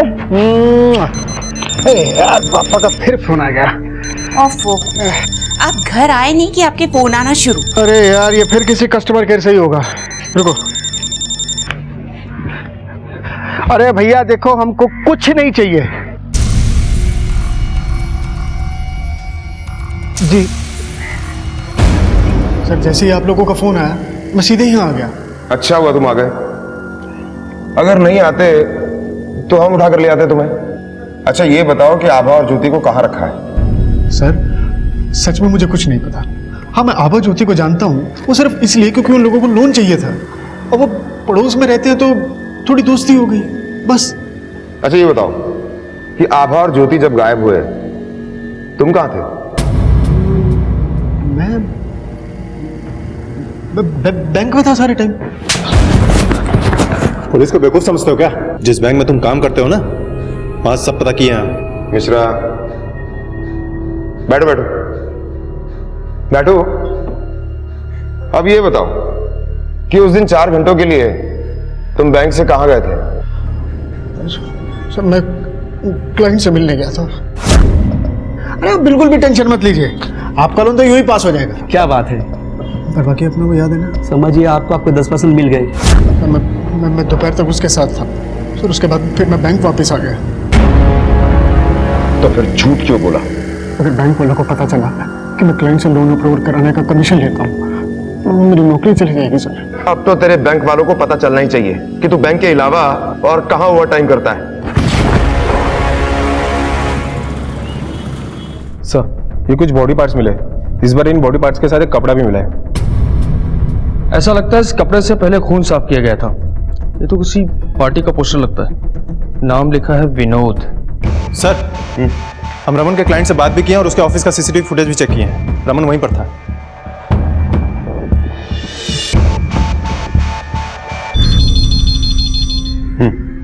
सर हेलो, क्या? अच्छा ठीक है। क्या हुआ? सर मीरगंज पुलिस स्टेशन से फोन था, उनको औरत की बॉडी के 6 टुकड़े मिले अलग अलग जगह से, और सर अभी तक नहीं मिला है।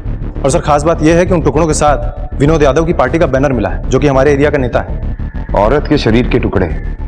मिश्रा सर ये टुकड़े आभा के भी हो सकते हैं या ज्योति के भी हो सकते हैं।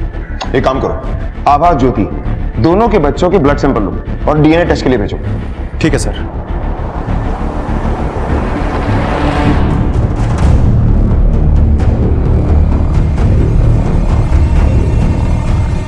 सर कनक और विकास के ब्लड सैंपल ले लिए टेस्ट के लिए। Very good. जब तक इनकी रिपोर्ट नहीं आती तब तक इस विनोद यादव से पूछताछ करो। ठीक है सर।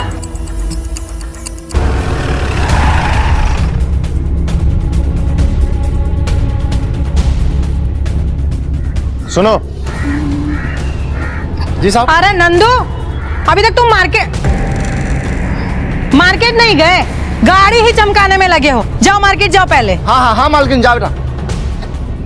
हाँ जी बताइए क्या बात है? आप कौन है? मैं इनकी पत्नी। विनोद यादव जी से बात करनी है हमें, बुलाइए उनको। पर वो तो घर पे नहीं है। कहाँ गए हैं? अपने गोडाउन पे गए हैं। गोडाउन कहाँ है? अरे वहीं प्रतापगंज में। सर, विनोद यादव इस समय अपने गोडाउन पर है और उसका ये गोडाउन प्रतापगंज में है सर। और गौर करने वाली बात यह है कि आभा और ज्योति का फोन भी प्रतापगंज में ही बंद हुआ था।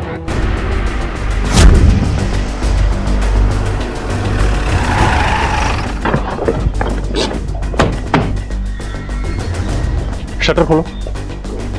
है दरोगा, ये तुम्हारा पुलिस थाना नहीं है कि मुंह उठाए चल दिए। प्राइवेट प्रॉपर्टी है हमारा। हमको लाश के टुकड़े मिले हैं और उन टुकड़ों के साथ हमें आपकी पार्टी का बैनर भी मिला है। तो इसमें क्या बड़ी बात है? आजकल हमारी पार्टी का बोलबाला है। हमें आपके गोडाउन की तलाशी लेनी है। पहले वारंट लेके आओ, फिर हम पूरा गोडाउन घुमाएंगे अपना। ठीक है, हम वो भी लेकर आएंगे।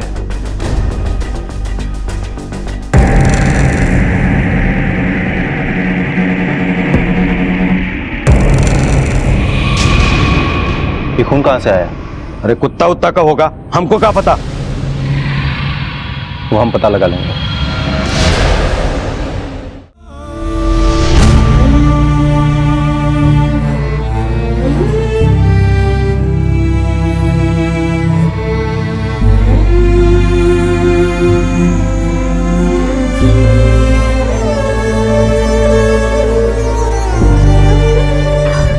बेटा बेटा तू परेशान मत हो, तेरी माँ जल्दी मिल जाएगी।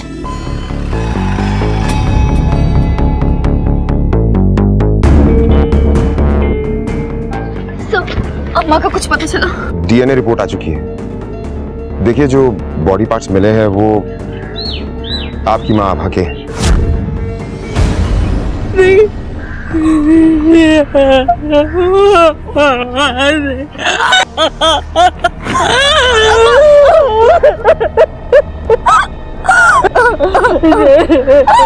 हम आपसे ये पूछने के लिए आए हैं कि आप किसी विनोद यादव नाम के आदमी को जानती हैं? जी सर, मेरी अम्मा का उसके साथ झगड़ा हुआ था।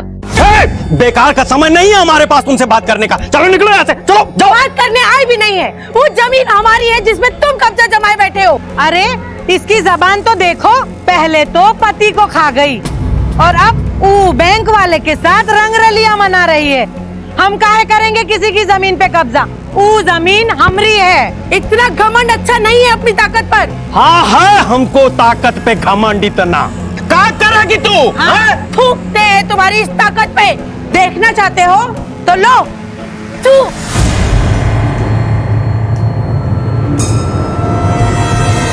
विनोद यादव अम्मा की जमीन पे कब्जा करके बैठा था। अगर विनोद यादव आपकी अम्मा का कातिल है तो हम उसे छोड़ेंगे नहीं। चलो। हाँ बोलो। यहाँ एक और औरत के वैसे ही कटे हुए लाश के टुकड़े मिले हैं। दूसरी लाश के डीएनए टेस्ट से यह साबित हो गया कि यह दूसरी लाश किसी और की नहीं बल्कि ज्योति की थी। ज्योति और आभा। कल तक पुलिस उन्हें ढूंढ रही थी और आज उनके कातिल को। वो कौन था जिसने इन दोनों को मारकर इतनी निर्ममता से इनकी लाश के टुकड़े कर दिए थे?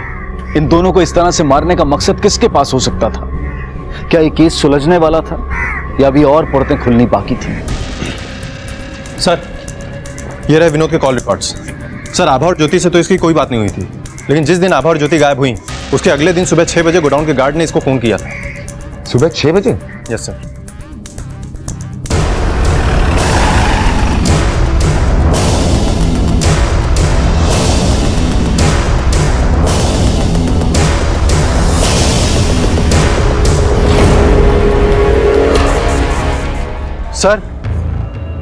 सर, ये तो उसी मॉडल की बाइक है जिसकी रिपोर्ट मिली थी। ऐसी ही बाइक पे कोई सवार आदमी बॉडी पार्ट्स फेंक रहा था।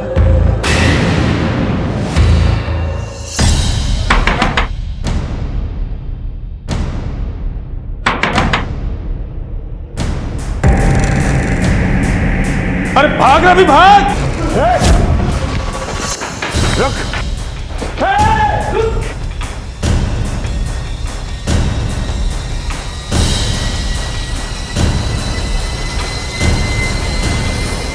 कहाँ भाग रहा है? कहाँ भाग रहा था? किससे भगाया तूने? कौन था वो? सर क्यों भागा? क्यों भागा? बोल।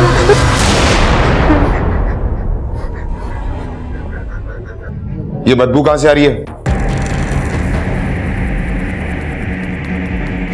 पकड़ो इसे।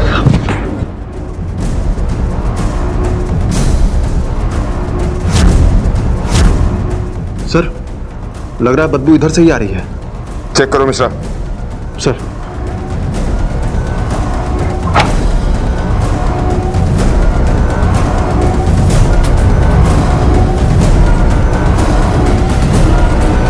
यहाँ तो शरीर के कटे हुए हिस्से हैं।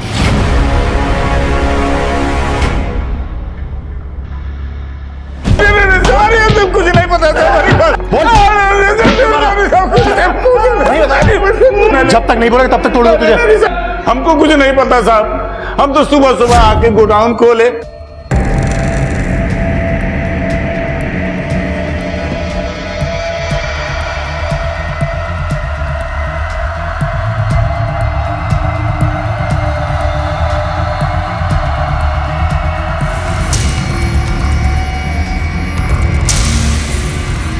हाँ साहब।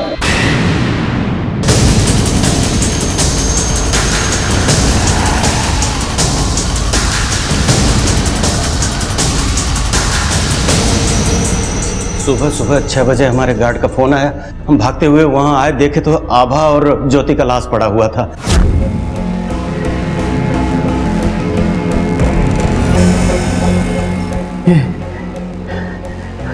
रघु, ये लाश हमारी लाश बना देगा।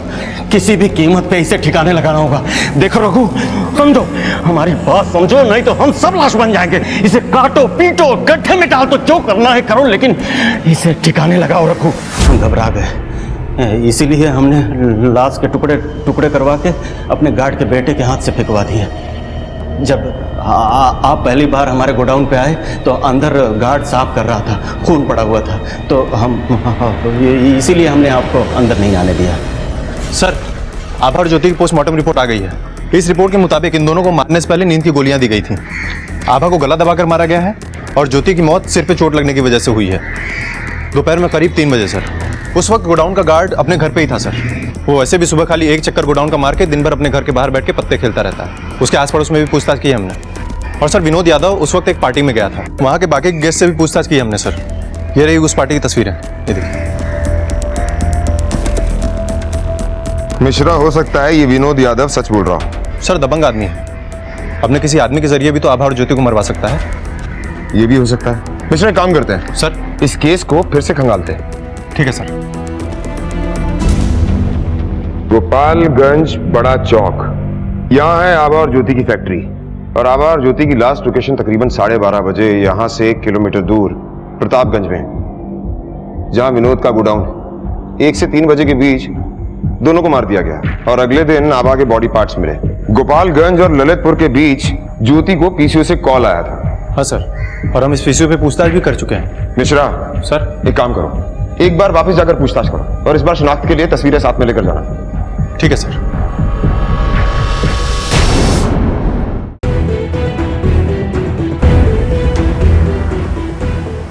अरे सुनो, ये आदमी 3-4 दिन पहले आया था क्या यहाँ पे फोन करने? पता नहीं साहब, यहाँ पता नहीं कितने लोग आते हैं। ध्यान से देखो, शायद आया हो। सच बोल रहा हूँ साहब, बिल्कुल याद नहीं आ रहा। ठीक है। दरोगा साहब सच कह रहे हैं, हमको कुछ नहीं पता। What? कुछ नहीं पता तुझे? तूने नहीं मारा तो फिर किसने मारा? साहब हमको कोई फंसाना चाहता है। सब जानते हैं कि आभा से हमारी बनती नहीं है। मिश्रा सर, इसके सारे दुश्मनों की लिस्ट निकालो, पता करो कौन इसे फंसाना चाहता है। ठीक है सर। मिश्रा, अगर कोई इसे फंसाना चाहता था तो वो आभा को मारकर उसके गोडाउन में उसकी बॉडी फेंककर पुलिस को इन्फॉर्म कर सकता था, लेकिन उसे ज्योति को मारने की क्या जरूरत है? मिश्रा, मुझे लगता है जिसने भी ये मर्डर किया है वो विनोद को फंसाना चाहता था और साथ ही साथ मर्डर भी करना चाहता था। मिश्रा, एक काम करते हैं सर, इस ज्योति और इसके परिवार के बारे में दोबारा से इंफॉर्मेशन निकालते हैं। ठीक है सर। पुलिस को विनोद पर पूरा शक था। अब भला कोई ये कहे कि मैंने लाश के टुकड़े तो किए हैं लेकिन मारा नहीं, और वो भी तब जब उसके पास हत्या का मौका भी हो और मकसद भी। पुलिस के हाथ विनोद के गिरेबान पर थे, लेकिन पंजा कसने से पहले वो पूरी तरह से तसल्ली कर लेना चाहते थे। सर, हम आभा और ज्योति घर वालों कॉल रिकॉर्ड चेक किए, लेकिन हमें कुछ खास हाथ नहीं लगा। लेकिन हाँ सर, नेहा मर्डर करीब 15 दिन पहले से किसी एक नंबर पे बार बार कॉल कर रही थी। मर्डर के एक दिन पहले भी उसने कॉल किया था और मर्डर के बाद भी उसने इसी नंबर पे कॉल किया था सर। ये नंबर है किसका मिश्रा? किसी रीना माथुर का है सर नेहा ना हमारी कॉलेज की दोस्त है और शादी के बाद से ही हमारी बातचीत बंद हो गई थी, लेकिन कुछ दिन पहले से उसका कॉल आना स्टार्ट हुआ और हम लोगों की बात फिर से शुरू हो गई। सर आप हमसे क्यों पूछ रहे हैं? हम आपको बताए तो थे। हम पहले ऑफिस गए थे, उसके बाद बैंक चले गए थे। और कितनी बार बताएं हम आपको सर? हम डेंटिस्ट के पास गए थे। अरे बड़े अजीब आदमी हैं आप। हम आपसे कितनी बार कह चुके हैं कि हम उस दिन बाजार गए थे। ये रही आपके मोबाइल की लास्ट लोकेशन। उस वक्त आपका मोबाइल घर पर ही था, है ना? हाँ, हमारा फोन घर पे रह गया था, हम बाहर ले जाना भूल गए थे। अच्छा, अपना फोन घर से ले जाना भूल गए थे और आपकी बहू भी अपना फोन घर से ले जाना भूल गई जब वो मार्केट गई। हो सकता है, इसमें कौन सी बड़ी बात है?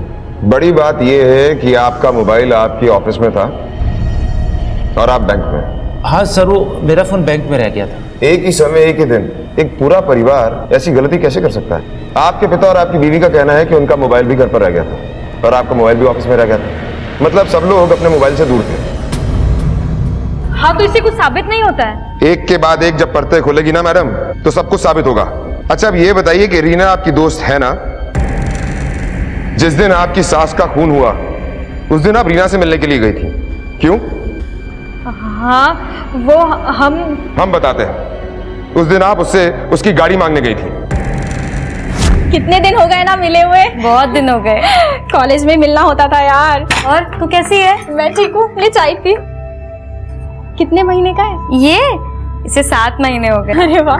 देखना, हम इतने दिनों से घर पे ही बैठे हुए थे, एकदम उकताज से गए थे। तो हम सोच रहे थे कि कहीं हम बाहर घूम आए, लेकिन देख हमारी गाड़ी ही खराब हो गई और अब ऐसी हालत में हमसे बस के धक्के नहीं खाए जाएंगे। तो हम सोच रहे थे कि तुम्हारी वाली गाड़ी है ना, वो हम ले क्या एक दिन के लिए? अरे हाँ, हमारी गाड़ी तुम्हारी गाड़ी, जब मर्जी वो ले जाना। याद आया? हाँ, वो हमारी गाड़ी खराब हो गई थी और हमें बाहर घूमने जाना था, बस इसीलिए उससे गाड़ी मांगी थी। लेकिन फिर माँ जी लापता हो गई। तो आपकी माँ जी लापता हो गई, इस परेशानी में भी आप रीना की गाड़ी की सर्विस करवाना नहीं भूली और जब उसे वापस करने के लिए गई आप तो आपने कहा कि गाड़ी में बड़े मजे आए, है ना? सर नेहा ने अगले दिन ही कार वापस कर दी थी और उसके ब्रेक्स भी ठीक करवा दिए थे। एक बेटा जो अपनी माँ से इतना प्यार करता था, वो अपनी माँ के गुमशुदा होने के बाद उसे ढूंढने की बजाय अपनी बीवी की दोस्त की कार सर्विस करवाने में बिजी था। मिश्रा, ठीक करो इसे। और मार खाना है? गलती हो गई सर, मैं अपनी बीवी नेहा के बहकावे में आ गया था। हाँ, ये सब हमारी बहू नेहा का सोच था, लेकिन हम सब भी शामिल थे उसमें। हमारी सासू माँ ने हमारा जीना हराम कर रखा था। हमारे मायके वाले भी हमें ताना देते थे। हम सबने सोचा कि हम में से कोई भी मोबाइल अपने साथ नहीं रखेगा। ज्योति आभा के साथ अपने क्लाइंट से पैसे लेने बाहर गई थी। हमने उसे पीसीओ से फोन किया। हाँ ज्योति, अरे तुम्हारे कारखाने के लिए एक नई जगह देखी है। हाँ भाई, अभी अभी चाबी मिला है, देखना पड़ेगा जल्दी। और तुम आ जाओ, हम इंतजार कर रहे हैं। हम रीमा की गाड़ी में उन्हें अपने साथ ले गए। ये कार किसकी है बहू? माँ जी, ये गाड़ी हमारी फ्रेंड की है। बस आप लोगों को यहाँ छोड़ के उसके बाद हम और विकास जी आगे निकल जाएंगे। और वहाँ से हम लोग बस पकड़ कर चलेंगे, ठीक है? बहुत गर्मी हो रही है ना? माँ जी, आप ये पानी पीजिए ना, ठंडा है। हमने पानी में नींद की दवाई मिलाई थी। आभा चाची और माँ जी दोनों बेहोश हो गए। फिर हम उन सबको लेकर विनोद यादव के गोडाउन में आ गए। हमने पहले ही पता कर लिया था कि गार्ड वहां ज्यादा देर तक रहता नहीं था।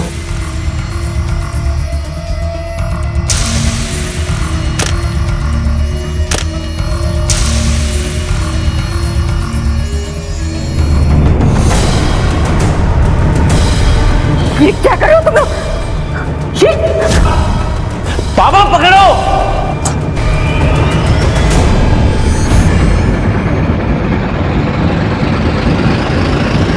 फिर हमने उन दोनों को वहां ले जाके मार दिया, उनकी बॉडी वहीं पे रह गई। आभा चाची की विनोद के साथ लड़ाई थी, हम जानते थे। हमने सोचा कि सारा इल्जाम विनोद के ऊपर आएगा। इसके बाद हम कनक के पास गए। कनक हमें अपना एक अच्छा दोस्त मानती थी।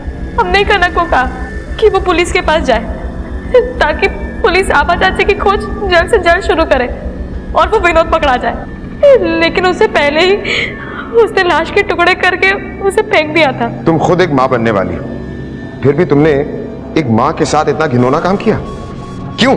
क्या करते हम? क्या करते हम? और ये बात तो उनको सोचनी चाहिए थी ना। वो बैंक वाले रमन के साथ चक्कर चलाने से पहले अपने मायके वालों के ताने सुन सुन के हम परेशान हो गए थे। माँ जी तो इस बात को कभी मानती नहीं थी और काम छोड़ने का भी नाम नहीं ले रही थी। और वो काम छोड़ती भी कैसे? इसी बहाने तो वो बाहर रंगरेलियां मनाती थी। ये चीज मुझे हमेशा गुस्सा दिलाता रहता था। अच्छा हुआ मर गई वो। आभा और ज्योति का किसी के साथ कोई चक्कर नहीं चल रहा था। वो दोनों सिर्फ अपना काम करती थी, अपनी बीवी पर यकीन नहीं किया। अब तेरी पूरी जिंदगी जेल के अंदर गुजरेगी। कहते हैं कि शक से बड़ी कोई बीमारी नहीं होती, ये बिल्कुल सही है। शक करने वाला इंसान ना तो खुद कभी खुश रहता है और ना ही उसे खुश रहने देता है जिस पर उसे शक होता है। ऐसा ही कुछ ज्योति के साथ भी हुआ। उसके घर वालों के शक की वजह से उसकी जान चली गई। और आभा, वो तो किसी तरह दुनिया से लड़कर अपनी बेटी को अच्छा जीवन देने की कोशिश कर रही थी। ये सच है कि आभा ने जो कनक के साथ किया वो गलत था, लेकिन कई बार माँ की ममता सही और गलत के फर्क के परे चली जाती है। सुरेश, नेहा और विकास को आईपीसी की धारा 302 के तहत हत्या के लिए और विनोद को सबूतों के साथ छेड़खानी करने और ज्योति और आभा की लाश को काटकर फेंकने के जुर्म में गिरफ्तार किया गया। ये सभी इस वक्त जुडिशियल कस्टडी में है। शक करना बहुत आसान होता है और उससे भी आसान होता है अपने मन में किसी के लिए नफरत पालना। अगर कुछ मुश्किल होता है तो वो होता है समझना और विश्वास करना। अपनों को और अपने परिवार को समझना और उन पर विश्वास करना जरूरी है, क्योंकि विश्वास की डोर थाम कर ही इंसान एक रिश्ते को मजबूत बनाता है। इसी विचार के साथ अब मैं अनूप सोनी आपसे विदा लेता हूं। फिर मुलाकात होगी अगले एपिसोड में एक और चौंका देने वाले केस के साथ। तब तक अपना और अपने परिवार का ख्याल रखें और देखते रहें क्राइम पेट्रोल डायल 100। सबक एक को सीख हम सबको। जय हिंद। इस तरह के और भी एपिसोड देखने के लिए हमारे चैनल को सब्सक्राइब करें और बेल आइकन दबाना ना भूलें।